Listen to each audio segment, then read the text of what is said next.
Hello, I'm Francisco and this is Whaaat, the show where you can actually replay what I say in history class. After my videos explaining and applying the concepts of liberalism, conservatism, and socialism, people started to ask me about real-life applications of these concepts. So, some people wanted me to actually talk about history, which I'm a history teacher, so it makes sense. So that's what we're going to do. So, let us talk about liberalism and conservatism in the independence of Mexico. Quick disclaimer, this video is about economic theories from the 19th century, which have political implications. It is not about economic systems yet. For a slightly more careful explanation of these topics, go to my video about these theories. First of all, a quick review. Liberalism is an economic and political theory that emphasizes freedom, rights, and people's individual perspective.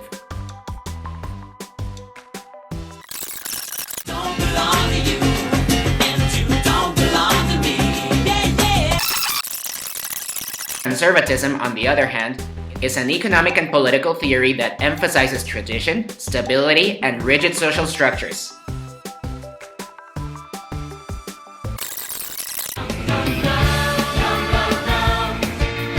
At the end of the 18th century and the very beginning of the 19th century, Mexico was a pretty stable place. People didn't really understand each other, but that wasn't important because there were clear social classes, mostly divided along ethnic lines, and people knew how their life was gonna go. If you're the viceroy, you're the viceroy. If you're an encomendado, you're an encomendado. Then known as New Spain, Mexico was a Spanish colony that was very much allowed to manage its own affairs as long as they sent as much money as possible to Spain by paying their taxes. This all started to change when three things happened. First, the American Revolution introduced the radical idea that liberalism could actually change governments and create new countries. One day North America is all European colonies, the next day there's this new country called the United States. A few years later, the French Revolution showed that this type of change could also happen in France, where it wasn't really about creating a new country, and it was more about getting rid of the head of the old one. And third, it all changed for New Spain when Napoleon Bonaparte invaded Spain in 1808. Without going into details, the point is Napoleon invades Spain,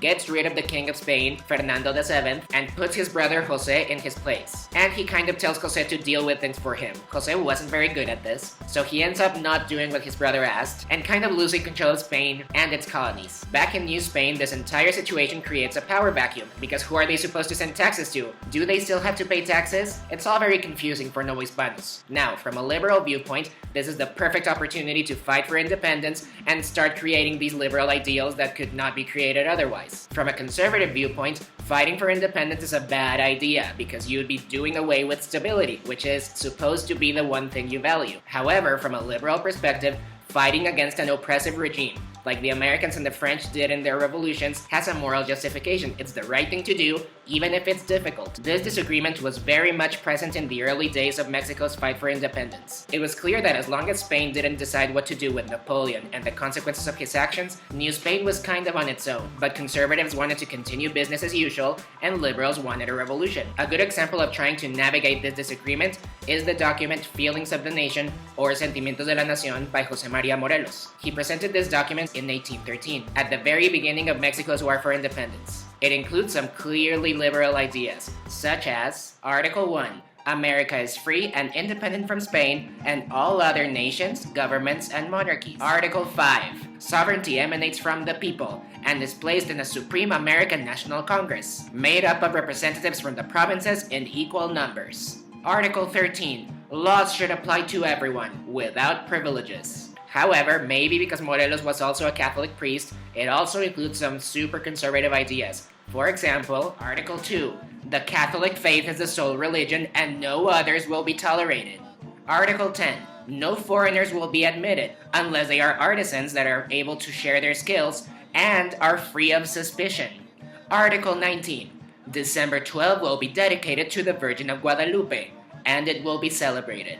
This disagreement continued until a few years later, when conservatives started to see the appeal of independence. This appeal was that maybe changing their social status, to make it higher, obviously, was maybe not such a bad thing after all. I won't go into details about how this happened because it's a complex process, but another much more recent document that shows this is Mexico's Declaration of Independence, mostly written by General and noble wannabe Agustín de Iturbide in 1821. Fun fact, this document is not usually taught in schools in Mexico because it's so extremely opposed to everything modern Mexico stands for. Why? Because it is super conservative. The Mexican nation, which for 300 years had neither its own will nor free use of its voice, lives today the oppression in which it has lived. The heroic efforts of its sons have been crowned today and consummated in an eternal and memorable enterprise, which a genius superior to all admiration and praise, that's me, I'm the genius, out of love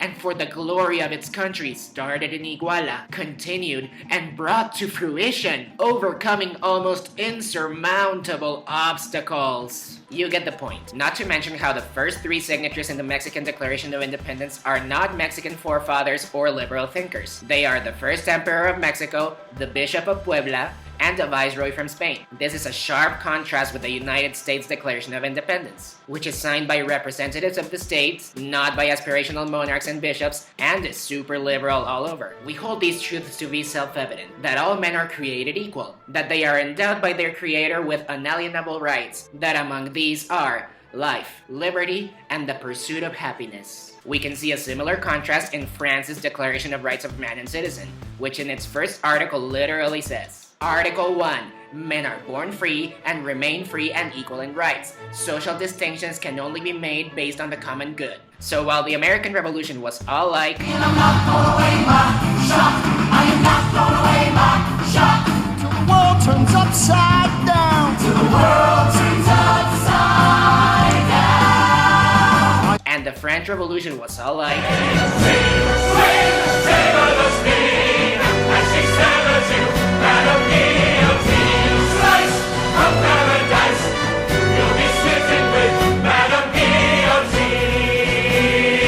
the independence of Mexico was more like, the moment I wake up, before I put on my makeup, I say a little prayer for you. While combing my hair now, I wonder what dress you wear now. I say a little prayer for you. liberalism would become super relevant and maybe even come to define Mexico in later years, when Benito Juárez and his gang were fighting against foreign interventions and another Mexican monarchy, and actually won. But that is a topic for another video. What do you think about this? Did you know conservatism was so present in Mexico's independence? Answer below. I hope you learned something. See you next time.